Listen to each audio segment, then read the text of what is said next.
Man.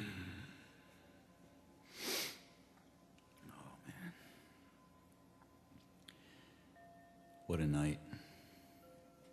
Wild dreams. I guess that's what happens when you go to bed with heavy thoughts about the world. A lot of buzz lately about racism. Seems a guy named Eric Holder thinks he lives in a country full of cowards because we can't have a conversation about race. In a way, he's right, because we can't have a conversation unless we get rid of all the misleading terms used in the conversation, like black and white. I've lived for 57 years and never met a black person. I've seen some incredibly dark brown people, but not black. And I've never seen a white person either. Even albinos are more pale pink than white. If we could stop using these terms, we would probably begin to realize that we are brown and beige. And that brings us closer together instead of being at totally opposite ends of the color spectrum, which the media feeds every day.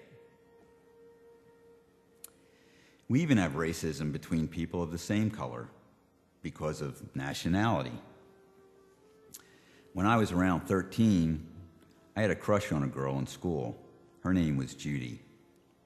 She had a Jewish-sounding last name, end in ski. And I had a German-sounding last name. When her mother heard my last name, she told Judy to stay away from me. So we had the same color skin, but we were still not the same race. At the time, I was wondering what I did wrong.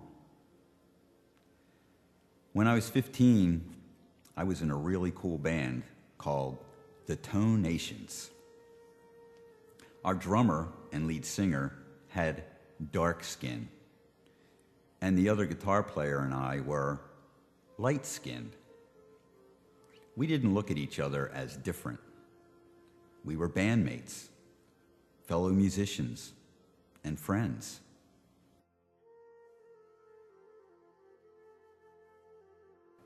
One day I asked my mom if we could practice on the back patio. She said, "Sure, honey." She never met my band until that day. We had a great practice. My dad was coming home from work. He walked in the front door as the guys were leaving. I said goodbye and closed the door. When I turned around, my dad was right in my face, nose to nose, and said, "Don't you ever bring a nigger in my house again." I felt the blood just run out of my body to my feet. I knew my dad was prejudiced about things, but that was the day I knew him as a racist. Then there were all the other things that divided us as father and son, like my long hair, my loud music. When I got a job and earned my first paycheck, I went out and bought my first pair of bell-bottoms. My dad was in the living room when I came through the front door. He saw the pants and made me go outside and take them off before I could come back in his house. He said, "You were never in the Navy, so you don't have the right to wear bell-bottoms." My dad was in the Army and the Navy. I was a conscientious objector and burned my draft card. Even our thoughts and personal journeys divide us. But my parents overlooked my youthful indiscretions when I settled down and married a light-skinned girl and gave them 2 light-skinned grandkids. A few years later, I was divorced and single again. My dad's advice was to get a haircut because my long hair probably made my wife frigid. I was around 26 at the time. So I started dating again. I was invited to a house party of some of my brown-skinned friends. I met a beautiful brown-skinned girl named Robin. As the party was ending, I asked her if she wanted to go have a drink with me. She said, "Sure, let me get my coat." I went outside and waited by my car. After a few minutes, her brother came out, got in my face, and said, "My sister isn't going out with a fucking cracker." Now, I heard the word cracker before. I thought it meant the color of my skin, like a saltine cracker. Then later I had it explained to me that it meant whip cracker, as in slave owner, master, cracker. I felt sick. I couldn't believe it. Me, a cracker? I never owned a slave. Even though I thought my dad was a racist, he never owned a slave. My grandfather never owned a slave. And my great-grandparents, who came over from Europe on the boat, they never owned a slave. 4 generations of non-slave ownership, and I'm a cracker. I thought, man, this shit runs deep. What's the sense of teaching history to our kids if we don't learn from it and get past it?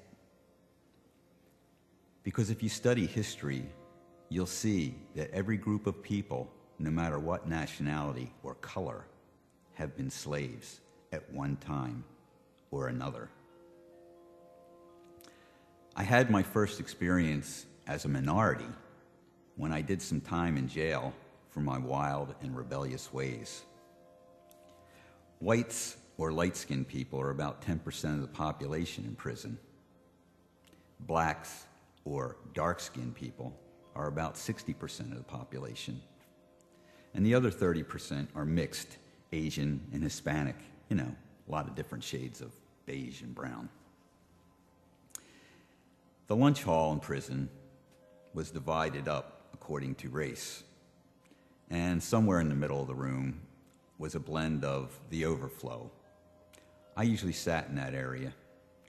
One day I was sitting across from a couple brown-skinned guys who were talking about the white justice system. The white judge, the white jury, the white prosecutor, the white lawyer, the white witnesses. They looked at me and asked, "Hey man, you don't mind us talking about white people, do you?" I almost shit my pants. But I took a deep breath and said, "No, I had a white judge, a white prosecutor, a white jury, a white lawyer, and white witnesses, too. And speaking as a beige man, I don't like white people either." They laughed and said, "You're okay, man." That attitude got me through my time. When I got out of jail, I took a trip down to Florida to see my mom. We are having a heart-to-heart by the pool at the retirement center, and she revealed to me in a whispering voice, "We're Jewish, honey." I didn't know what to say except, "Why are you whispering, Mom?" It was around 1995, and my mom was afraid to say out loud that we were part Jewish.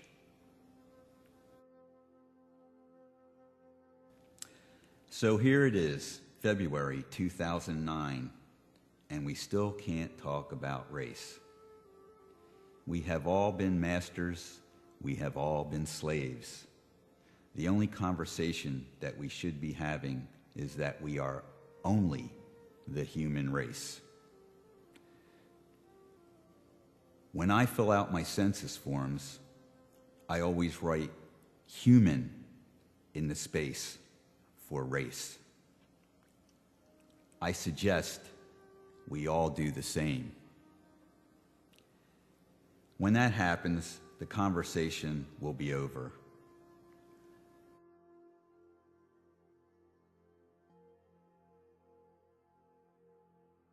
I wonder how Judy's doing these days.